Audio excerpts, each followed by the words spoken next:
You can never have too much information. With TwinSpires, you can place your bets with confidence. Whether you use handicapping insights like our Brisnet speed ratings, prime power and past performances, the guidance of our experts' top picks, or just choose a name that catches your eye. Yes! No matter how you pick your horse, bet with TwinSpires and use stable alerts to never miss a bet.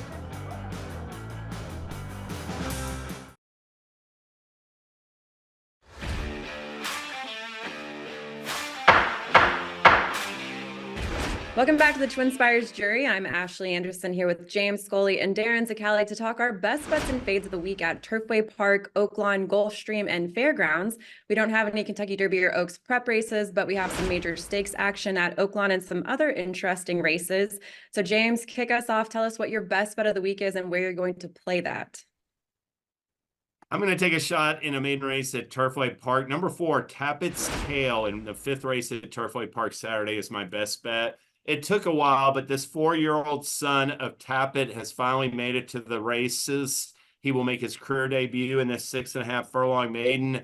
And one thing's for certain, none of his rivals with experience look imposing. I think it's a race where he really was fortunate to draw in a spot where I think he can run big at first asking.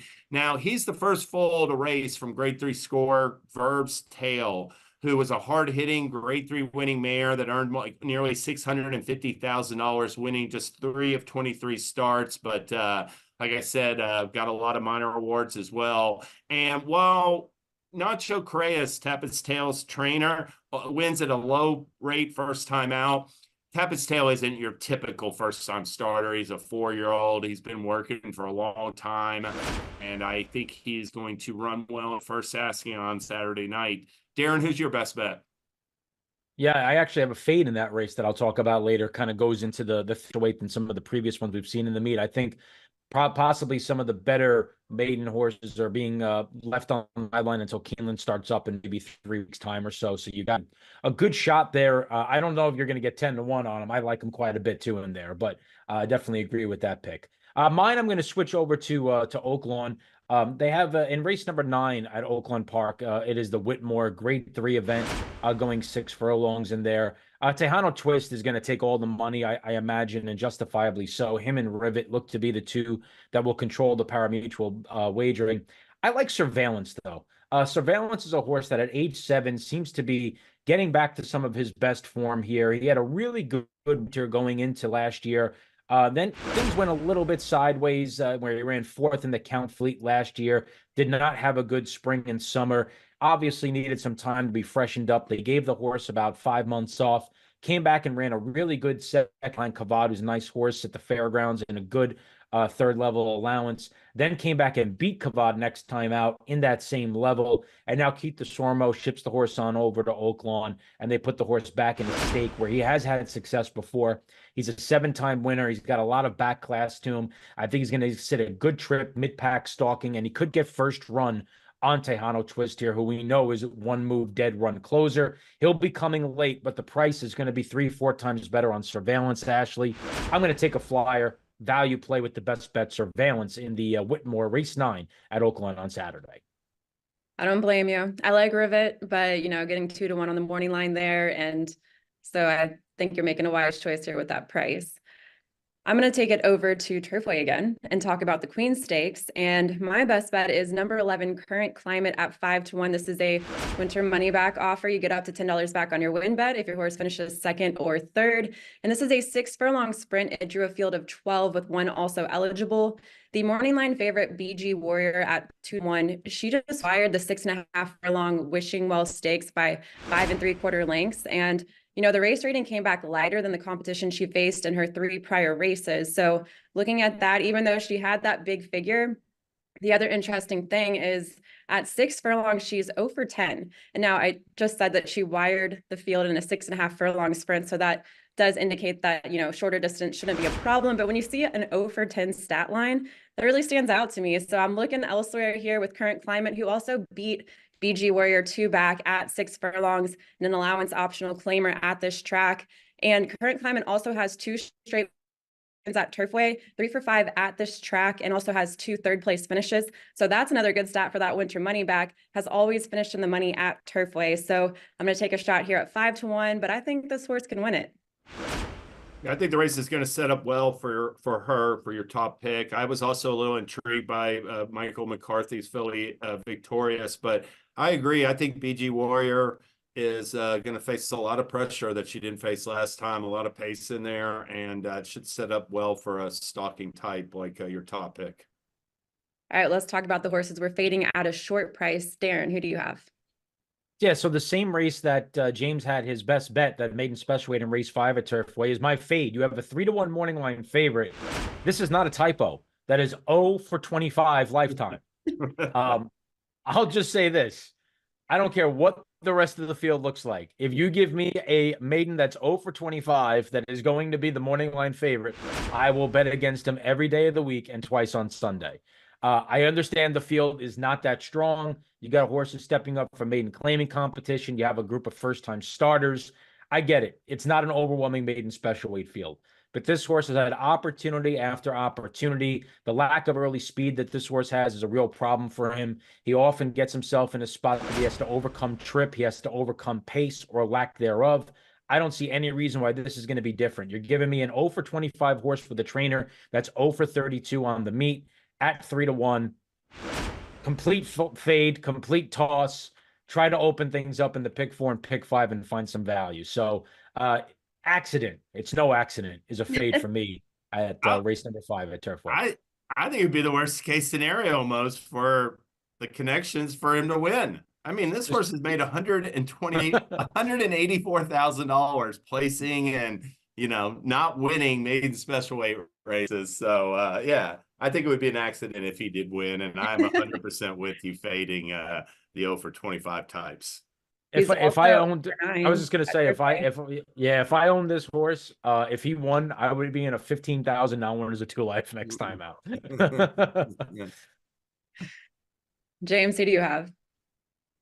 My fade is in the 5th race at Oaklawn Park. It's going to be number 5 Taxed in the 5th race at Oaklawn. And listen, I was a fan of Tax last summer off of her win in the Grade 2 Black Eyed Susan. I thought that was a really nice performance, and she was, you know, improving at the time. She came back and ran a good second in Indiana Oaks, and then I think she started to tail off in her next 2 starts, running 5th in Alabama and well-beaten 3rd in the Seneca overnight at Churchill in late September. And she hasn't been seen since. She's coming back from a lengthy layoff. I look at this 6 furlong sprint as just a tightener in a sense. Randy Morris is experimenting at shorter distances, but in her 11 starts, Taxed has never run at shorter than a mile. She's not a 6 furlong sprinter by any means. She's a 2-turn router through and through in her career. And, you know, there is some pace signed on, but I think best case scenario would probably be 2nd or 3rd. So it's short odds, and I think she could get bet down lower than 5-2 morning line. I'm going to fade Tax from all my multi-race bets and win bets in race 5 at Oaklawn. Ashley. Yeah, I'm just going to jump in and say this is a stone cold fade as well. Couldn't agree more. There's an article out where trainer Randy Morris talked about her, said that he was trying to get her ready for the Azeri, but unfortunately the weather and those ice storms and the issues with the track subsequently kind of set things back a little bit. And the exact quote from him was, she's never run anything shorter than a mile. I just want her to gallop out strong and finish. That's what we're looking for. So read between the lines. That is a trainer jargon for we're looking to get a good tightener under her and stretch her out next time. Speaking of ice storms, my fade is Holland Ice at 3-1 in race 8. This is a 6 furlong allowance at Oaklawn, and this is a 3-year-old filly coming off a 6-length win in her 2nd career start at today's distance. But her trainer is just a 9% winner with horses coming off a maiden win. It's a small sample size, but 1 for 11. And Holland Ice is moving up to face some tougher competition here. 2 of her rivals caught my eye. One of them is no coincidences at 9-2. Almost picked this horse as my best bet. And I think she could get the early lead over Holland Ice here. Ran a faster 6 furlong time in a maiden special weight last out on a sloppy track at Oaklawn compared to what Holland Ice ran on a fast track at Oaklawn at the same distance. I also think number 2, Timbavati, it's a 15-1 long shot, has a chance here too. Drew inside of Hall and Ice and will also vie for the early lead. So I think number 1, Hall and Ice is going to get pushed here, has tougher competition. So I'm fading this horse at 3-1. All right. I don't know if not the most exciting race to talk about. I understand. Well, let's move on to the promos. I've talked about the winter money back a little bit, but Darin, what else do we have going on at TwinSpires this weekend? Yeah, we have something exciting coming up this weekend. It's a brand new promotion that we are trying out. It is called the Power Hour Profit Boost, and it is going to take place on Friday between 2 and 3 p.m. All of the races that are run between 2 and 3 o'clock, that have a post time, I should say, between 2 and 3 o'clock, they're going to be eligible for a 15% profit boost on win, exacta, trifecta, and superfecta wagers. In addition to that, we're going to have a broadcast with the 3 faces you see here, talking about those races, kind of a casual conversation, 3 people hanging out the track, handicapping some races. And during that broadcast, we are going to give you another offer code that's going to give you a chance to get another 15% profit boost on top of the 15% that we're already giving you in the Power Hour offer. So be sure to go to the offers page, opt into that, join us on the broadcast tomorrow. Be careful to listen, hear that other offer. You're going to enter that in the offer code on the offers page, and you're going to double your potential profit boost as well. So we're really excited for Power Hour. And the other one I'll briefly mention, of course, this weekend we have a Kentucky Derby future wager that brings back the Kentucky Derby bankroll builder back in play. We have those series of bet get offers. The more you bet, the more you're going to get back in your account Kentucky Derby week. So if there is a horse listed in the future wager PPs that you like this weekend, dial it up, make a wager, and we're going to give you some cash back Derby week as well. So there's that and a whole lot more, as always, Ashley, on the promotional page with us at TwinSpires. I'm excited for that future wager. We've got the Oaks future wager this weekend as well too, and I already have my eye on a filly that I'm gonna try to get before the price potentially drops. Well, let's talk about what else we're gonna be watching for this weekend. James, what are you gonna be watching for? Well, I'm going to be watching the Hutchinson Stakes at Gulfstream Park. It's a 6-furlong sprint for 3-year-olds. You know, this race, you know, some years it doesn't come up very strong, but I think a really interesting field of 7 is entered on Saturday. And I'll just mention a few of the top contenders real quick. Patriot Spirit was a convincing winner of the 6-furlong inaugural stakes, 2 starts back at odds on. They tried this Constitution Colt at 2 turns of the Sam Davis. It didn't work out. He's adding blinkers, cutting back to his sprint. He's a top contender. Also marks the dirt debut for Valiant Force, a Group 2 winner overseas that ran 2nd. Breeders' Cup Juvenile Turf Sprint.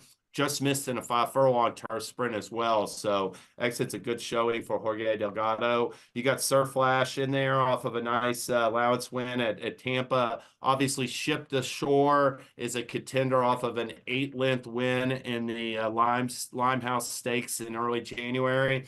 And I'll also mention number 3, Beeline. This is a colt Kentucky bred by B Jersey, who debuted on February 10th in a maiden special weight at Gulfstream, won by 3 3/4 lengths. That was a pretty good looking maiden race. Top Pletcher had hot maiden in that race. Beeline just, you know, easily beat him and the rest of them. He got a 95 Bristnet speed rating, huge number. So I'm excited to see Beeline make his stakes debut in the Hutchinson Stakes at Gulfstream, Darin. Yeah, that race came out pretty strong. Beeline is one that I put a circle around after he debuted. It was a nice payout that day if you had him as well. But I think you're definitely going to see some sprint stars coming out of that race as the season progresses. For me, race 10 at Oaklawn on Saturday marks the return of Rocket Can. Rocket Can is the Bill Mott trainee who was on the Triple Crown Trail last year. Was a little bit of a buzz horse when he won the Grade 3 Holy Bull. Then he ran a really good second in the Fountain of Youth to what at the time was the Kentucky Derby favorite, Forte.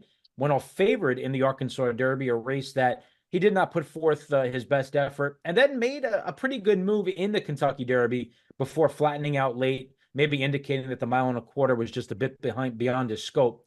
Bill Mott said that he tried to get this horse back in the latter part of the year last year in the summer, late summer and into the fall, but he got sick on him, had a little bit of a setback there. So they decided to give him a little bit more time, bring him back slowly, and get him ready for a 4-year-old campaign.